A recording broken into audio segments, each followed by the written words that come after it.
Hi guys, कैसे हैं सभी? I hope you all are doing good. इस वीडियो में हम लोग बात करने वाले हैं एक ऐसे टॉपिक के बारे में जिससे रिलेटेड मुझे बहुत सारी क्वेरीज आती रहती हैं और बहुत टाइम से उस रिलेटेड मैंने वीडियोस नहीं बनाई है। The thing is, in this video we are going to talk about the strategy to crack SSC CGL exam. So देखिए, सबसे पहले मैं आपको एक चीज़ बताऊँ, आपको मल्टीपल स्ट्रैटेजी वीडियोज़ देखने की बिल्कुल ज़रूरत नहीं है, वो सबसे बड़ा ब्लंडर होता है। हमें पता होता है कि क्या स्ट्रैटेजी है, बट फिर भी हम हर किसी से पूछ रहे होते हैं कि क्या स्ट्रैटेजी है, मैं किस तरीके से कर लूँ, ये कर लूँ, वो कर लूँ। बट जो उसके आंसर हैं, डीप डाउन आपको खुद पता है कि आपको क्या करने की ज़रूरत है और क्या करने की ज़रूरत नहीं है। मैं इस वीडियो में आपको बस मोटे-मोटे चीज़ें बताऊँगा कि ये चीज़ें करनी होती हैं। बाकी आपकी जो कमी है, वो आपसे ज़्यादा बेहतर कोई नहीं जानता। सो जो मेन वीडियो का क्रक्स है ना, वो यही है, जो मैं स्टार्टिंग में आपको बता दे रहा हूँ। तो देखिए, अगर आप बिगिनर हैं, तो सबसे पहले अगर आप एसएससी के कोई भी एग्ज़ाम की तैयारी कर रहे हैं, आपको कोर्स कंप्लीट करना बहुत ज़रूरी है। सो अपना कोर्स कंप्लीट करिए, बट कभी भी किसी भी एग्ज़ाम का कोर्स 100% कंप्लीट नहीं होता है, ठीक है? सो हमें क्या करना है, हम लेट्स से 80% अगर हमने कोर्स कंप्लीट कर लिया, 70% भी अगर हमने कर लिया है, विल स्टार्ट गिविंग मॉक्स, और जो बाकी के 30% है, वो हम लोग मॉक्स के साथ-साथ प्रिपेयर करेंगे, ठीक है? क्योंकि मैं आपको बता रहा हूँ, अगर आपको एसएससी का कोई भी एग्ज़ाम निकालना है, तो उसका बस एक ही मूल मंत्र है कि आपको मॉक्स देने चाहिए।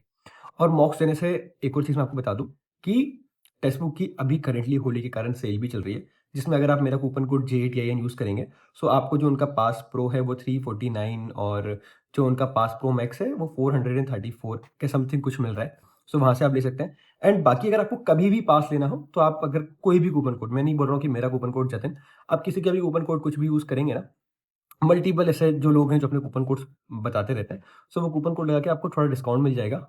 सो लाइक के अराउंड लगभग आपको सस्ता पड़ जाएगा, ठीक है? एंड इनकी जो सेल होती है वो जनरली फेस्टिवल्स पे आती है और महीने के लास्ट में आती है, तो आप उस टाइम कभी भी प्लान कर सकते हैं खरीदने का। बट क्या बस एक टेस्ट सीरीज इनफ है?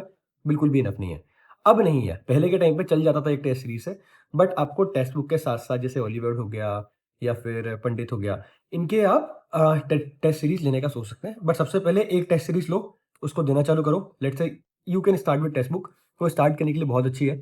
एंड देन फिर आपको जैसे लग रहा है ना कि अब मुझे और द मॉक्स देने, मुझे और फ्रीक्वेंटली मॉक्स देने, देन गो विद हॉलीवुड, ठीक है? तो अब हम बात करते हैं कि हमें कौन से टीचर से आपका सिलेबस आप कंप्लीट कर सकते हो, वो भी फ्री में। मैं अपनी बात बताऊं, मैंने कोई भी पेड कोर्स नहीं लिया एसएससी का, कभी नहीं लिया। मैंने क्या किया था, I was preparing for UPSC, so मैंने टेलीग्राम से एक बहुत रेपुटेड कोचिंग के मुझे लेक्चर्स मिल गए थे, जहाँ से मैंने यूपीएससी लेवल का जीके कंप्लीट कर लिया था। और जब मैं एसएससी का पढ़ने आया, तो मैं क्या करता था, मैं मॉक देता था और मॉक को मैं एनालाइज़ करता था, तो उसमें बहुत सारी चीज़ें होती थी जो मुझे नहीं पता होती थी, मैं उसको लिख लेता था। और जैसे मान के चलो कि मुझे दिख रहा है कि यार मेरा स्टैटिक बहुत कमज़ोर हो रहा है, सो मैंने आभास सैनी की एक स्टैटिक की पीडीएफ उठा ली, आभास सैनी सर की, वो पढ़ ली मैंने। या फिर मैंने स्टैटिक की वीडियोज़ लगा ली यूट्यूब पे, परचम क्लासेस हैं, परमार एसएससी। जीके के लिए आपको ये 2 चैनल है, प पर परचम क्लासेस और परमार एसएससी, इसके बाहर आपको नहीं जाना है। और आप बस कोई भी जो टीचर की जो इनकी आती है ना कंपाइलेशन पीडीएफ आती है, उससे आप पढ़ लो, आपका काम हो जाएगा बहुत ईज़िली, आपको ज़्यादा भटकने की ज़रूरत नहीं पड़ेगी। बट स्टिल अगर किसी को एकदम अलग लेवल पे जाना है, तो मैं बता रहा हूँ, लूसेंट से बाहर कुछ भी नहीं आता, ठीक है? सो लूसेंट पढ़ो, मतलब अब थोड़ी बहुत चीज़ें बाहर आएँगी, बट अगर जिसने लूसेंट अच्छे से मल्टीपल टाइम रिवाइज़ करी हुई है ना, उसका जीके में कोई भी तोड़ नहीं है। That's a very simple thing, ठीक है? इसके बाद हम आते हैं, आपको मैथ्स कैसे प्रिपेयर करना है? मैथ्स के लिए there are multiple teachers based on your personality, you can choose one, Gagan Pratap, Abhas Saini again, Abhinay sir, and there is one more, like Aditya Ranjan. So there are multiple teachers. एक बट साथ ही साथ जो मुझे पर्सनली जो सबसे सही टीचर लगते थे, वो 2 टीचर हैं। एक का नाम भूतेश सर है, एंड एक है आरबी के जो टीचर है, मुझे एक्चुअली शायद शुभम सर उनका नाम है, राइट? हाँ, शुभम सर ही उनका नाम है। सो इन 2 लोगों के मैंने यूट्यूब पे वीडियोज़, इनकी जो मैराथन वीडियोज़ होती है ना, वो मैंने देखी थी, क्योंकि ये एकदम पॉइंट टू पॉइंट बातें करते हैं और मुझे नहीं पसंद कि मैं पढ़ाई कर रहा हूँ, तो मैं फालतू की बातें में इन्वॉल्व हूँ। मुझे चाहिए जस्ट पॉइंट टू पॉइंट बातें करो और आप मेन पढ़ाओ, मेरे को डिस्ट्रैक्ट मत करो, ऑलरेडी मैं इतना डिस्ट्रैक्टेड इंसान हूँ, ठीक है? तो आप वहाँ से वो चीज़ें कर सकते हो। सो हमारा मैथ्स का हो गया। रीजनिंग के लिए देखो, मैंने कोई यूट्यूब वीडियोस नहीं देखी। रीजनिंग के लिए सिंपल सा एक फंडा होता है कि आपको अपना दिमाग को रिवायर करना होता है। सब किस तरीके से आपके आप दिमाग को रिवायर करेंगे? आप मल्टीपल मॉक्स देंगे, मॉक्स में जो टेस्ट, जो सीरीज वाले क्वेश्चन आ गए, ये वाले क्वेश्चन आ गए जो आपसे नहीं बन रहे हैं, उनके आप नोट्स बनाएंगे, ठीक है? और जब आप नोट्स बना लेंगे, जैसे मेरे साथ क्या होता था कि मुझे पर्टिकुलर पैटर्न आइडेंटिफाई करने में बहुत दिक्कत आती थी। सो मैंने नोट्स बनाए, उस नोट को मैं रिवाइज करते गया। अब मेरा दिमाग रिवायर हो गया, मेरा दिमाग उसी डायरेक्शन में सोचता है, तो जैसे भी वो क्वेश्चन मुझे दिखेगा ना, मेरा दिमाग ऑटोमेटिकली सोच लेगा। सो वो नोट्स रिवाइज कर करके कुछ टाइम में ऑटोमेटिकली मेरी रीजनिंग अच्छी हो गई। So reasoning is a matter of time. Though अगर आपको लग रहा है जैसे काउंटिंग फिगर्स वाले क्वेश्चंस हो गए या फिर सीरीज वाले क्वेश्चन हो गए या सर्कुलर अरेंजमेंट के क्वेश्चन हो गए, सो आप स्पेसिफिकली वो वीडियो सर्च करो, 1 से 2 घंटे की वीडियो आपका पूरा काम कर देगी। आपको रीजनिंग में महीने लगाने की बिल्कुल भी जरूरत नहीं, आपका बहुत सारा टाइम बच जाएगा। इसके बाद अगला आता है इंग्लिश। इंग्लिश में मैंने क्या किया था, मैंने रानी मैम के जो 60 ग्रामर रूल्स हैं, बस मैंने वो देखे थे, 2 वो भी मैं भूल गया, ठीक है? मैंने कभी भी एग्ज़ाम में वो इम्प्लीमेंट नहीं करे, ठीक है? तो जो मेन लाइक थोड़ा बहुत आप उसको रिवाइज़ करोगे बेटर रहेगा। बट हाँ, उनकी सिनोनिम, एंटोनिम्स वाली वीडियोज़ बहुत अच्छी हैं, वो आप देख लेना, उससे आपको नोट्स बनाना और उन्हीं नोट्स को रिवाइज़ करना। हर जगह आप ये नहीं सोचना कि आज ये वाला कर लूँ, आज ये वाला याद कर लूँ, आज वो वाला याद कर लूँ। एक फिक्स रिसोर्सेज़ रखो और उन्हीं को मल्टीपल टाइम रिवाइज़ करो, because revision is the key and mocks are the key. That's a simple thing. तो मैंने क्या किया, मैंने उनकी ग्रामर्स रूल्स वाली वीडियोस देखी, दो जो मैं भूल गया था एग्जाम टाइम में। एग्जाम टाइम पे मेरे जो इंट्यूशंस थे, वो इंट्यूशंस कैसे है, क्योंकि I used to watch animes, I used to read books, I used to read newspaper.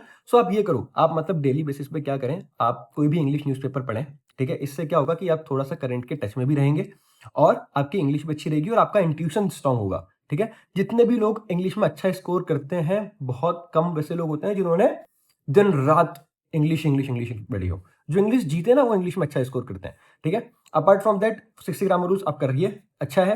And साथ ही साथ आप जो मैं आपसे बोल रहा हूँ कि उनकी जो एंटोनिम्स, सिनोनिम्स, ईडियम, फ्रेजेस वाली वीडियोस हैं, वो देख सकते हैं।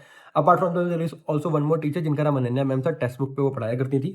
उनसे उनकी भी मैंने कुछ-कुछ लेक्चर्स देखे हैं। अपार्ट फ्रॉम दैट आपको क्या करना है, आपको पीवाईक्यूज़ लगाने हैं। PYQs are very important. So multiple books हैं, जैसे पिनेकल हो गई, किरण पब्लिकेशन हो गई, इन लोगों की पीवाईक्यू की बुक्स आती हैं। सो वो पीवाईक्यू की बुक्स उठा के आप वहाँ से पीवाईक्यू क्वेश्चंस लगाइए, आपको वो बहुत हेल्प करेंगे। सो दीज़ आर मोटा-मोटा थिंग्स, बट जो मेन की है ना, वो है मॉक देना। तो अगर आप मान के चलो 2 दिन में 1 मॉक भी दे रहे हो ना, you are doing good. But उस मॉक को एनालाइज़ बहुत अच्छे से करो, उसके नोट्स बनाओ, उसको मल्टीपल टाइम रिवाइज़ करो एंड देन अगला मॉक दो। ज़्यादा मॉक देना की नहीं है कि मतलब मैं रोज़ 1 मॉक, 2 मॉक दे रहा हूँ, 3 मॉक दे रहा हूँ, नहीं। 1 मॉक देके उसको इतने अच्छे से एनालाइज़ करना है ना कि मैं वो मिस्टेक रिपीट ना करूँ। क्योंकि मॉक देने का जो मेन कारण है वो यही है कि आप अपनी मिस्टेक्स रिपीट ना करें। So guys that's it in this video. I hope कि शायद आपको थोड़ी बहुत इनसाइट मिले हों। एंड अगर आपके कुछ भी डाउट्स है, please write in the comment section. साथ ही साथ अगर आपको कुछ भी लग रहा है, you can DM me on Instagram. Don't mail me, क्योंकि मैं मेल के रिस्पॉन्स कम देता हूँ। And because